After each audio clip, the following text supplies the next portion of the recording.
안녕하세요. 웅덩이 매매법 레버리지 ETF 장기 투자자 디벨로몽입니다. 오늘도 계좌 먼저 공개하고 시작합니다. 미국 직투 계좌는 미국 증시가 반등을 시도하면서 1000만원 수익까지 내려갔다가 다시 1700만원 수익까지 올라온 상태이며 국내 계좌 역시 23% 수익률과 270만원 수익입니다. 현재 약 2000만원 정도 수익까지 다시 그래도 올라온 상태를 볼 수 있습니다. 자, 어제 미국 증시는 빌 에크먼의 상승 효과가 지속되며 결국 상승 마감했는데요. 어제 장중 흐름을 살펴보면 장 시작 전 미국의 PMI가 발표되었습니다.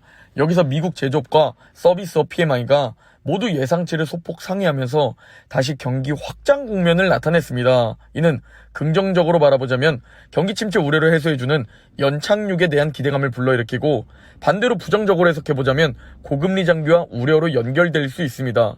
어제 시장은 투자자들의 심리가 개선되면서 악재로 작용시키지 않은 모습을 볼 수 있죠. 그리고 어제 장 시작 전 코카콜라, 버라이즌, 3M, 스포티파이, 그리고 GM의 실적 발표가 있었는데요. 모두 예상치를 상회한 실적 발표가 나왔습니다. 그리고 GM을 제외한 실적 발표 기업들은 대부분 주가가 크게 상승하며 어제 장 시작할 때 증시가 크게 상승 출발하게 이끌었는데요. 그러나 이런 소식들에도 불구하고 갑자기 어제 증시가 흘러내리는 시기가 있었습니다. 그게 바로 화면에 보이는 저 부근인데요. 저 때 왜 흘러내렸는지를 살펴보면 2년물 국채 입찰을 앞두고 우려가 발생된 겁니다. 여기서 입찰이 예상대로 되지 않으면 다시 국채 금리가 치솟기 때문이죠. 그러나 항상 예상대로 흘러가는 건 없듯이 다행히 예상치에 부합하며 시장의 우려를 불식시켜 주었고, 그 결과 신기하게도 딱 흘러내린 그만큼 다시 상승한 모습입니다. 자, 어제 증시는 이 정도로 요약이 다 가능합니다. 그리고 가장 중요한 건 장후 실적 발표를 했던 마이크로소프트와 알파벳 실적 발표였습니다. 마소와 알파벳 실적 발표 핵심 내용을 공유드리겠습니다. 먼저 마이크로소프트부터 살펴보면 어닝 서프라이즈를 보여준 모습이며 실적 발표 4% 넘게 상승한 마이크로소프트입니다.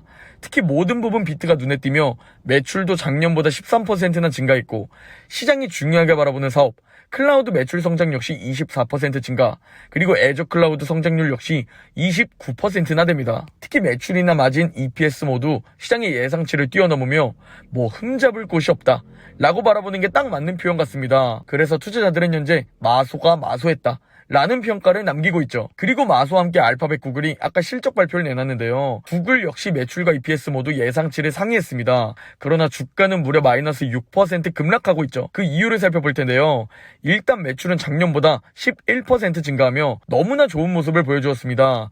그러나 문제는 두 곳에서 발생되었습니다. 구글 클라우드가 시장의 예상치를 하회했고, 구글 애드센스 역시 예상치를 하회한 겁니다. 화면을 보면 아까 마이크로소프트와는 다르게 몇몇 부분에서 미스가 보일 겁니다. 그럼에도 사실 기대치가 워낙 높아서 그렇지 전체적으로 저는 괜찮게 보긴 했는데요. 다만 마소는 폭등하고 구글은 폭락하는 그 차이점이 뭐냐면 바로 클라우드에 있습니다. 특히 여기서 가장 중요한 핵심은 마이크로소프트의 애저가 구글 클라우드의 무려 4배 규모라고 하는데요. 구글 클라우드보다 4배나 더 큰 규모인데 성장률이 무려 24%나 된다는 겁니다.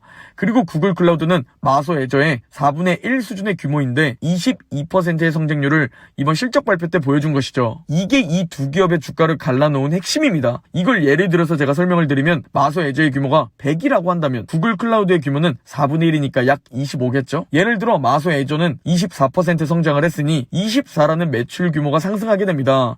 그러나 구글 클라우드는 22% 성장한 모습을 보면 규모가 더 작기 때문에 약 5에서 6만큼만 성장하는 거죠. 마소는 24 성장하는데 구글은 5 성장한다?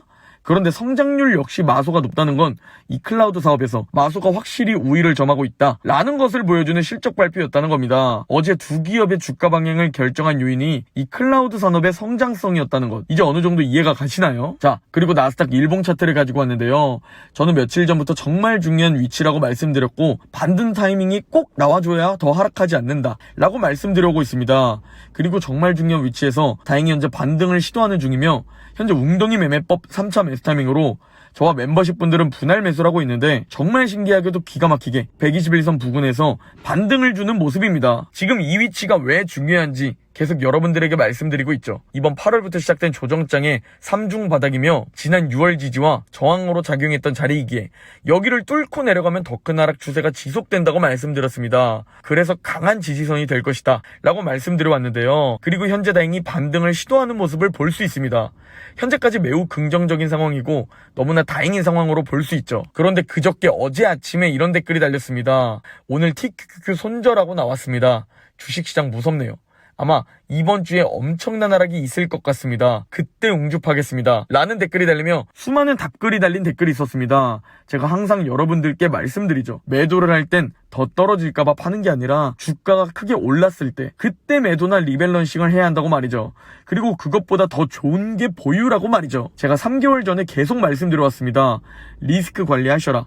하락 가능성이 높아진 자리다. 지금은 매수하면 안 된다. 그런데 정말 재미있는 게 뭐냐면 저렇게 주가가 너무 많이 올랐을 때 오히려 떨어진다는 각오를 해야 하는데 반대로 더 오를 것 같아서 그때 당시엔 나스닥은 오늘이 저점이다 라는 인간 지표 댓글들이 등장했고, 반대로 지금 웅주패 하는 구간에서는 아이러니하게도 대다수의 투자자들은 지금 더 떨어질 것 같다는 그 불안감 때문에 매도를 하게 된다는 겁니다. 즉 올랐을 때 사고 떨어졌을 때 판다. 이게 대다수의 투자자들입니다. 이 댓글에 다신 분은 투자와 성격이 맞지 않습니다. 차라리 월 소득을 크게 높이시기를 권장드립니다. 저 댓글을 보니 딱 이 말과 연결되죠.